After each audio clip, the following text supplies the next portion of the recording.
Hello दोस्तों, मैं आज आप लोगों के सामने फर्स्ट सेमेस्टर एससीपी की पुस्तक गद्य पुष्पा में सुभान खां, जिसके लेखक हैं रामवृक्ष बेनीपुरी जी, उसके बारे में बताने जा रही हूँ। तो चलिए दोस्तों, सबसे पहले हम लेखक परिचय जान लेते हैं। रामवृक्ष बेनीपुरी जी का जन्म है 23 दिसंबर 1899 में हुआ था और इनका जो निधन है 7 सितंबर 1968 को हुआ था।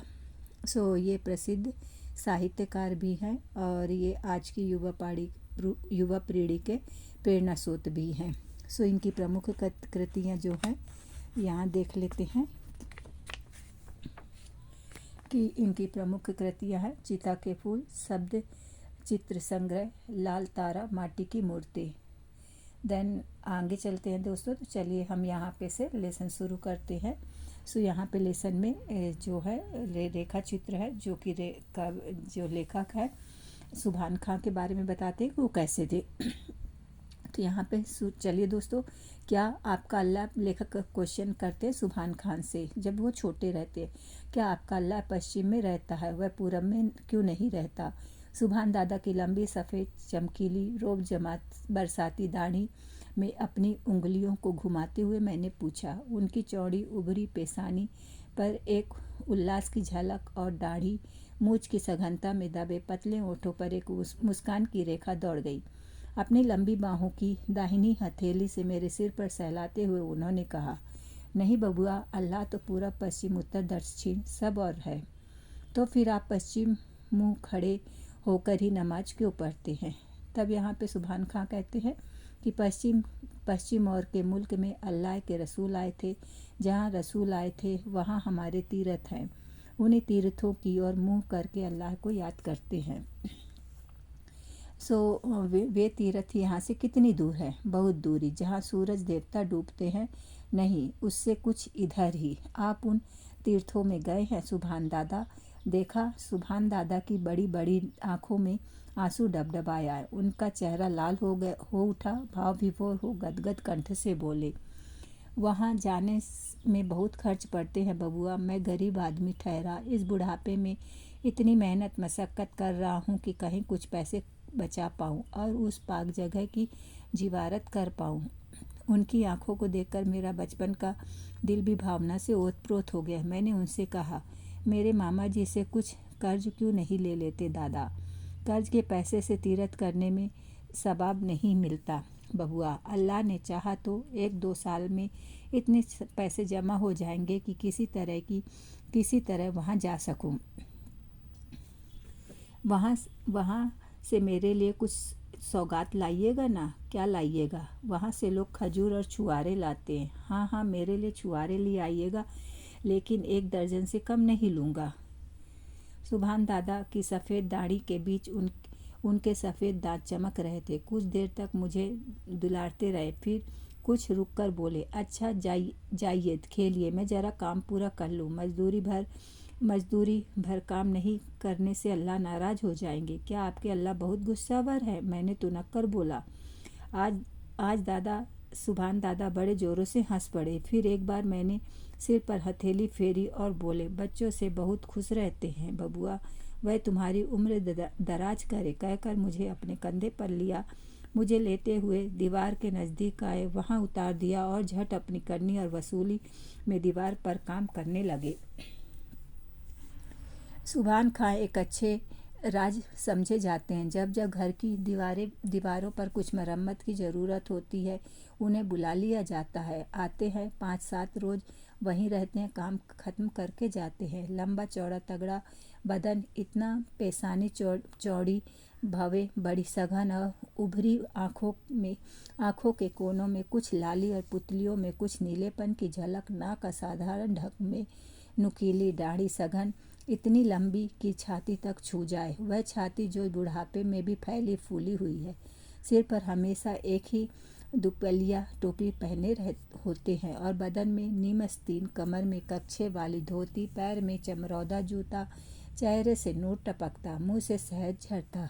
भले मानसों के बोलने चालने बैठने उठने के कायदे की पूरी पाबंदी करते हुए, किंतु बचपन में मुझे सबसे अधिक भाती उनकी सफ़ेद चमचमाती हुई दाढ़ी। नमाज के वक्त कमर में धारीदार लुंगी और शरीर में सादा कुर्ता पहन घुटने टेक दोनों हाथ छाती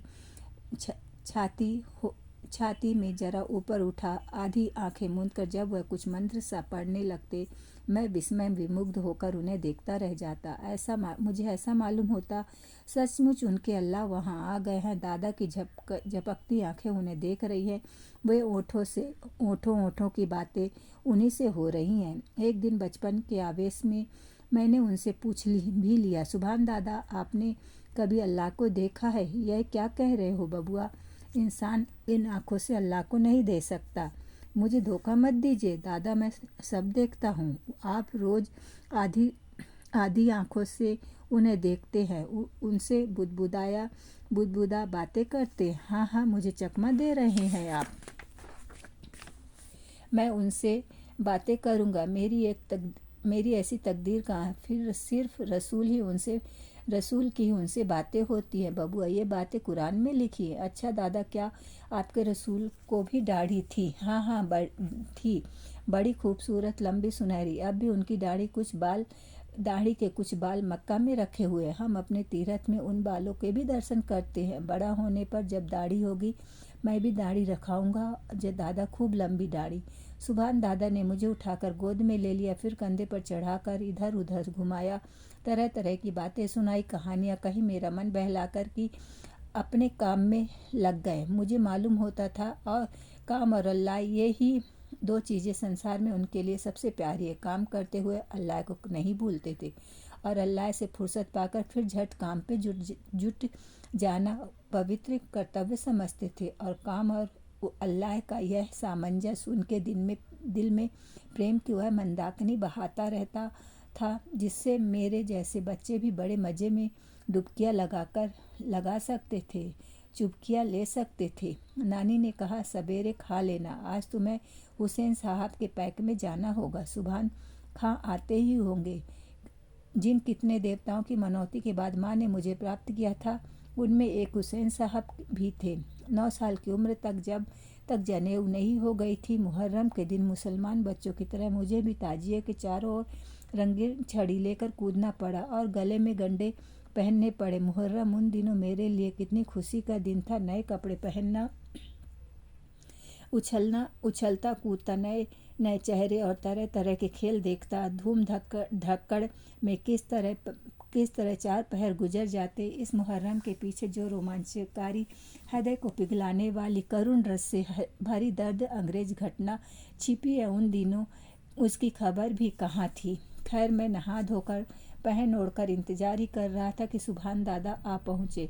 मुझे कंधे पर ले लिया और अपने गांव ले गए। उनका घर क्या था, बच्चों का अखाड़ा बना हुआ था। पोते पोतियों नातिनों की भरमार थी। उनके घर में मेरी ही उम्र के बहुत बड़े रंगीन कपड़ों से सजे धजे सब मानो मेरे ही इंतजार में थे। जब पहुंचा, सुभान दादा की बूढ़ी बीबी ने मेरे गले में एक बद्धी डाल दी, कमर में घंटी बांध दी, हाथ में 2 लाल चूड़ियाँ दे दी और उन बच्चों के साथ मुझे ले लिया करबला की ओर चली। दिन भर उछला कूदा, तमाशे देखे, मिठाइयाँ उड़ाई और शाम को फिर सुभान दादा के कंधे पर घर पहुंच गया। ईद बकरीद को ना सुभान दादा हमें भूल सकते थे, ना होली दिवाली को हम उन्हें। होली के दिन नानी अपने हाथों से पुए, खीर और गोश्त बनाकर परोस कर सुभान दादा को खिलाती और तब मैं भी अपने हाथों से अबीर लेकर उनकी दाढ़ी में मलता। एक बार जब उनकी दाढ़ी रंगीन बन गई थी, मुझे पुरानी बात याद आ गई। मैंने कहा, सुभान दादा, रसूल की दाढ़ी भी तो ऐसी ही रंगीन रही होगी। उस पर अल्लाह ने ही रंग दे रखा था बबुआ। अल्लाह की उन पर खास मेहरबानी थी। उनके जैसे नसीब हम मामूली इंसानों को कहाँ है। ऐसा कहकर झट आंखें मूंदकर कुछ बुदबुदाने लगे, जैसे वह ध्यान में उन्हें देख रहे हो। मैं भी कुछ बड़ा हुआ। उधर दादा भी आखिर हज कर आए। अब मैं बड़ा हो गया था, लेकिन उन्हें छुआरे की बात भूली नहीं थी। जब मैं छुट्टी में शहर के स्कूल से लौटा, दादा यह अनुपम सौगात लेकर पहुँचे। इधर उनके घर की हालत भी अच्छी हो चली थी। दादा के पुण्य और लायक बेटों की सेहत ने काफ़ी पैसे इकट्ठे कर लिए थे, लेकिन उनमें वही विनम्रता, वही सज्जनता थी और पहले की ही तरह शिष्टाचार निभाहा। फिर छुआरे निकालकर मेरे हाथ में रख दिए। बबुआ, यह आपके लिए खास अरब से लाया हूँ, याद है ना? आपने इनकी फरमाइश की थी।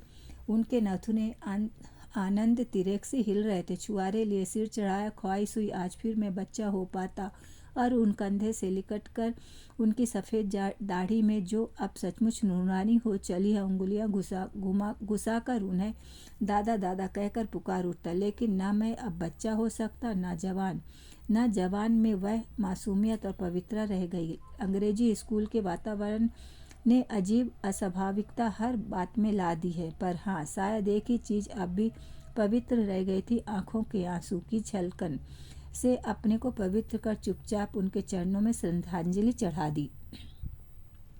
हज से लौटने के बाद सुभान दादा का जियाजा वक्त नमाज बंदगी में ही बीतता। दिन भर उनके हाथों में तस्बीह के दाने घूमते और उनकी जबान अल्लाह की रट लगाए रहती। अपने ज्वार भर में उनकी बुजुर्गों की धाक थी।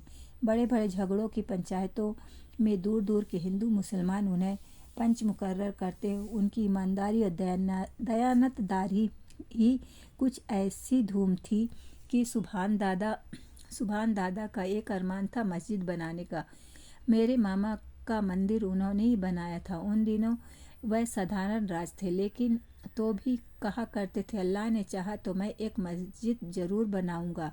अल्लाह ने चाहा और वैसा दिन आया। उनकी मस्जिद भी तैयार हुई। गांव के ही लायक एक छोटी सी मस्जिद, लेकिन बड़ी ही खूबसूरत। दादा ने अपनी ज़िंदगी भर की अर्जित कला इसमें खर्च कर दी थी। हाथ में इतनी ताकत नहीं रह गई थी कि अब खुद करनी या वसूली पकड़े, लेकिन दिन भर बैठे बैठे एक एक ईंट की जुड़ाई पर ध्यान रखते। उसके भीतर जो बेलबूटे काढ़े गए थे उनके सारे नक्शे उन्होंने ही खींचे थे और उनमें से एक एक का काढ़ा जाला उनकी ही बारीक निगरानी में हुआ था। मेरे मामा जी के बगीचे में शीशम, सखुए, कटहल आदि इमारतों में काम आने वाले पेड़ों की भरमार थी। मस्जिद की सारी लकड़ी हमारे ही बगीचे से गई थी।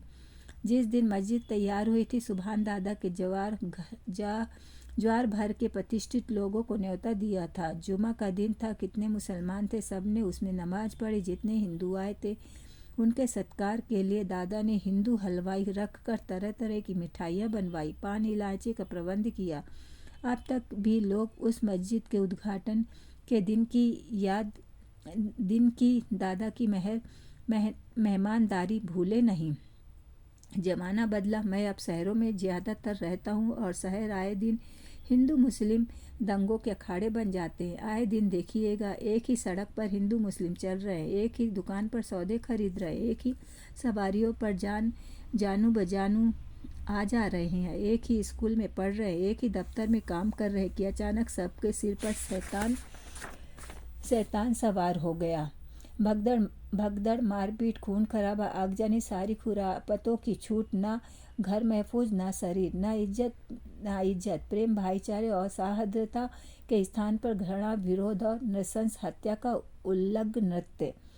शहरों की यह बीमारी धीरे धीरे देहात में घुसने लगी। गाय और बाजे के नाम पर तकरारें होने लगी। जो जिंदगी भर कसाई खाने के लिए अपनी गाय बेचते रहे, वे ही एक दिन किसी एक गाय के कटने का नाम सुनकर कितने ईसाइयों के गले काटने को तैयार होने लगे। जिनके शादी ब्याह, पर्व त्योहार बिना बाजे के नहीं होते थे, जो मुहर्रम की गर्मी के दिन भी बाजे गाजे की धूम किए रहते थे, अब वे अपनी ही मस्जिद के सामने से गुजरते हुए 1 मिनट के बाजे पर खून की नदियां बहाने को उतारू हो जाते हैं। कुछ पंडितों की बनाई, कुछ मुल्लाओं की चलती बनी संगठन और तंजीम के नाम पर फूट और कलह के बीज बोए जाने लगे। लाठियां उछली, छुरे निकले, खोपड़ियां फूटी, अंतड़ियां बाहर निकली। कितने नौजवान बने, कितने घर फूके, बाकी बच गए खेत खलिहान। सो अंग्रेजी अदालत के खर्चे में पीछे कुर्क। खबर फैली साल भर, सुभान दादा के गांव में मुसलमान भी कुर्बानी करेंगे। ज्वार में मुसलमान कम थे, लेकिन उनके जोश का क्या कहना था। इधर हिंदुओं की जितनी गाय पर ममता न थी, उतनी ज्यादा अपनी तादाद पर घमंड था। ताना तानी का बाजार गर्म था। खबर यह भी फैली कि सुभान खां की मस्जिद में भी कुर्बानी होगी। यह सुभान खां की मस्जिद है, मस्जिद में ही कुर्बानी होगी। नहीं, ऐसा नहीं हो सकता। अगर हुई तो क्या होगा? हमारी नाक कट जाएगी। लोग क्या कहेंगे? इतने हिंदू के रहते गौ माता के गले पर छुरी चली। छुरी से गौ माता तो को बचाना है तो गोरा गोरी के कसाई खाने पर हम धावा करें, और अगर सचमुच जोश है तो चलिए मुजफ्फरपुर अंग्रेजी फौज की छावनी पर धावा बोले। कसाई खाने में तो बूढ़ी गाय कटती हैं, छावनी में मोटी ताजी बछिया ही काटी जाती है, लेकिन वे तो हमारी आंखों से दूर है। देखते हुए मक्खी कैसे निकली जाए। माफ़ कीजिएगा, दूर नज़दीक की बात नहीं है, बात है हिम्मत की, ताकत की। छावनी में आप आए, आप नहीं जाते इसलिए कि वहाँ सीधे तोप के मुंह में पड़ना होगा। वहाँ यहाँ मुसलमान एक मुट्ठी है, इसलिए आप टूटने को उतावले हैं। आप सुभान खां का पक्ष ले रहे हैं, दोस्ती निभाते हैं। धर्म से बढ़कर दोस्ती नहीं है। कुछ नौजवानों ने मेरे मामा जी की बातें ऐसी बुरी लगी कि सख्त सुस्त कहते वहाँ से उठकर चल दिए। लेकिन कितना भी गुस्सा किया जाए, चीखा चिल्लाया जाए, यह बात साफ थी कि मामा की बिना रजामंदी के किसी बड़ी घटना के लिए किसी को पैर उठाने की हिम्मत नहीं हो सकी। इधर सुभान दादा के दरवाजे पर भी मुसलमानों की भीड़ है। ना जाने दादा में कहाँ का जोश आ गया था। वह कड़क कर कह रहे हैं, गाय की कुर्बानी नहीं होगी। ये फालतू बातें सुनने को तैयार नहीं हूँ। तुम लोग हमारी आंखों के सामने से हट जाओ। क्यों नहीं होगी? क्या हम अपना मजहब डर के मारे छोड़ देंगे?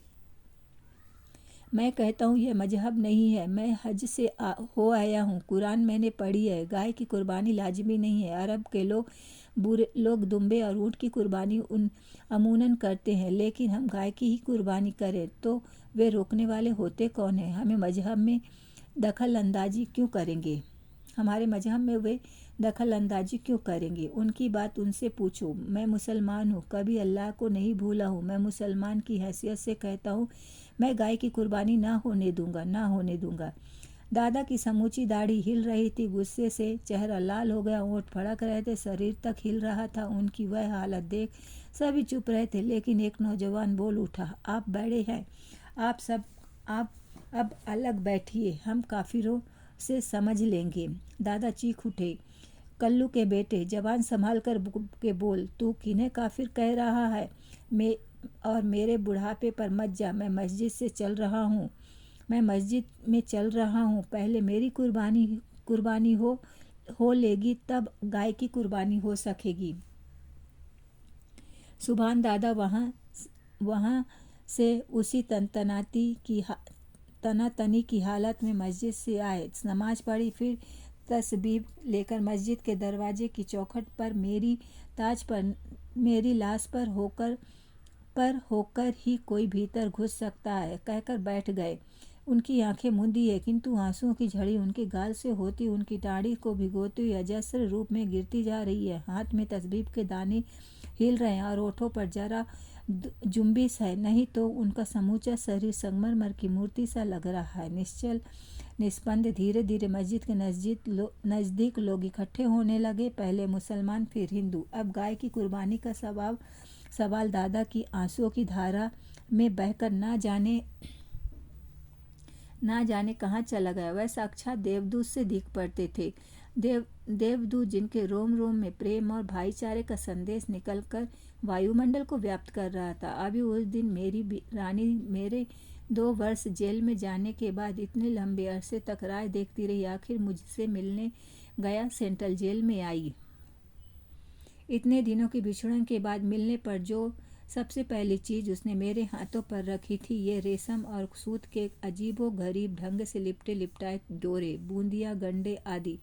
यह सूरत देवता के हैं, यह अनंत देवता के हैं, ग्राम देवता के हैं। यूं ही गिनती आखिर में बोली, ये हुसैन साहब के गंडे हैं। आपको मेरी कसम, इन्हें ज़रूर पहन लीजिएगा। ये सब मेरी माँ की मन्नतों के अवशेष चिन्ह हैं। माँ चली गई, लेकिन तो भी ये मन्नतें अब भी निभाई जा रही है। रानी जानती है कि मैं नास्तिक हुई, इसलिए जब इतने इनके मौके आते हैं खुद इन्हें मेरे गले में डाल देती। आज हम जेल कर्मचारियों और खुफिया पुलिस के सामने उसने ऐसा नहीं किया, लेकिन कसम देने से नहीं चूकी। मैंने भी हंसकर मानो उसकी दिल रजा जमाई कर ली है। रानी चली गई, लेकिन मैं गंडे अब भी मेरे सूटकेस में संजोकर रखे हैं। जब जब सूटकेस खोलता हूँ और हुसैन साहब के उन गंडों पर नज़र पड़ती है, तब तब दो अपूर्व तस्वीर आंखों के सामने नाच उठती है। पहला है करबला की, जिसमें एक और कुल मिलाकर सिर्फ 72 आदमी थे, जिनमें बच्चे और औरतें भी हैं। एक छोटी सी जमात के सरदार हैं हजरत हुसैन साहब। उन्हें बार बार आग्रह करके बुलाया गया था कूफा की गद्दी पर बिठाने के लिए, लेकिन गद्दी पर बिठाने के बदले आज उनके लिए एक चुल्लू पानी का मिलना भी मुहाल कर दिया। सामने फरात नदी बह रही, लेकिन उसके घाट घाट पर पहरे हैं। उन्हें पानी लेने नहीं दिया जा रहा। कहा जा रहा, दुराचारी दुराग्रही याजीद की सत्ता कबूल करो, नहीं तो प्यासे तड़प कर मरो। बच्चे प्यास के मारे बिलबिला रहे हैं। उनकी माँ और बहनें तड़प रही। हाय रे, एक चुल्लू पानी में मेरे लाल के कंठ सूखे जा रहे हैं। उसकी सांस रुकी है। पानी, एक चुल्लू पानी। पानी की तो नदी बह रही है, और तुम्हें इज्जत और दौलत भी कम नहीं बख्शी जाएगी, क्योंकि तुम खुद रसूल जो हो। लेकिन शर्त यह है कि यजीद के हाथ पर बेत करो। यजीद के हाथ पर बेत। दुराचारी दुराग्रही यजीद की सत्ता कबूल करने और रसूल का नवासा हो नहीं सकता। हम एक चुल्लू पानी में डूब मरना पसंद करेंगे, लेकिन यह नीच काम रसूल के नाती से नहीं होगा। लेकिन बच्चों के लिए तो पानी लाना ही है। उन्हें यूं जीते जी तड़प कर मरने नहीं दिया जा सकता। एक और 72 आदमी, जिसमें बच्चे और स्त्रियां भी हैं। दूसरी ओर दुराचारी यजीद की अपार सजी सजाई फौज लड़ाई होती है। हजरत हुसैन और उनका पूरा काफिला उस करबला के मैदान में शहादत पाता है। शहीदों के रक्त से उस सहरा के राजकण लाल हो उठे। बच्चों की तड़प और अबलाओं की चीख से वातावरण थर्रा उठा। इतनी बड़ी दर्दनाक घटना संसार के इतिहास में मिलना मुश्किल है। मुहर्रम उसी दिन का करुण स्मारक है। संसार के कोने कोने में यह स्मारक हर मुसलमान मनाता है। भाईचारा बढ़ाने पर हिंदुओं ने भी इसे अपना त्योहार बना लिया, जो सब तरह ही योग्य है। और दूसरी तरफ सुभान दादा की, जिनके कंधे पर चढ़कर मैं मुहर्रम देखने जाया करता था। चौड़ी पेशनी, सफ़ेद दाढ़ी, वे ही ममता भरी आंखें, वे शहद टपकाने वाले होठ, उनका वह नूरानी चेहरा, जिनकी जवानी अल्लाह और काम के बीच बराबर हिस्से में बटी थी, जिनके दिमाग में आला ख्याल थे और हृदय में प्रेम की धारा लहलहाती थी। वह प्रेम की धारा जो अपने पराये सबको समान रूप से शीतल करती और सींचती थी। मेरा सिर सिजदे से झुका है। करबला के शहीद के सामने मैं संप्रेम नमस्कार करता हूँ अपने प्यारे सुभान दादा को। तो इस तरह से लेखक ने सुभान दादा के बारे में रेखा चित्र प्रस्तुत किया है। दोस्तों, कैसा लगा कमेंट्स करके ज़रूर बताइए, लाइक करिए। धन्यवाद।